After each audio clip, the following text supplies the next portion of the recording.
Hey Jay, notice anything different?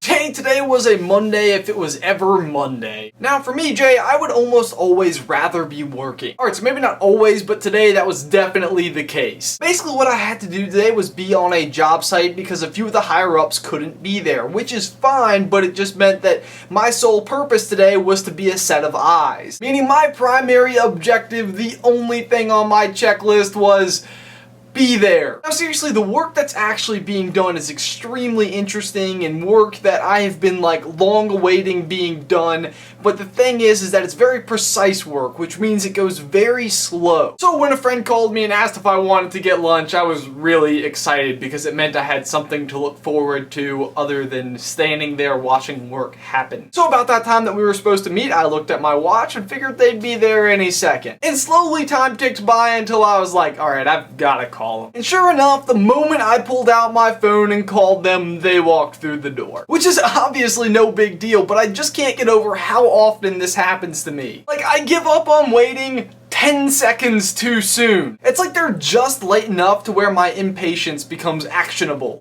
Just noticeably late enough to where my mindset shifted from I'm meeting somebody to I wonder if they're still coming. And as it turns out, there is a psychological philosophy called the just noticeable difference, which refers to a threshold of how much of a change can occur without the average person noticing. The prime example used to describe this is like an M&M's type candy. You buy a bag of M&M's and you know that there are approximately 50 drops of goodness in that bag. But what if there was one less M&M? Would you ever notice? Because let's think about it, if they make M&Ms with one less M&M per bag, and they make 1 million bags of M&Ms, then that is 20,000 bags worth of M&Ms that they didn't have to produce. To essentially produce the same exact product, as far as you're concerned. So for my questions of the day, number 1, do you ever become just impatient enough to call to see if somebody's coming, as they arrive? Question number 2, do you think you would notice 1 to 2 fewer M&Ms per bag? And question number 3, did you notice what was different about this video? Because it is exactly $1,700 different. Basically today while I was on site with not a lot to do, I asked my dad if he would bring his camera out so I could actually get a time lapse of all the work going on, and he had to leave, so I got to take his camera home. And needless to say, I wanted to take that opportunity to make a higher resolution video. So thanks, Dad! And Jay, that's all I've got for you today, man.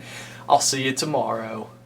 The battery died with 3 seconds of video left and it changed the white balance.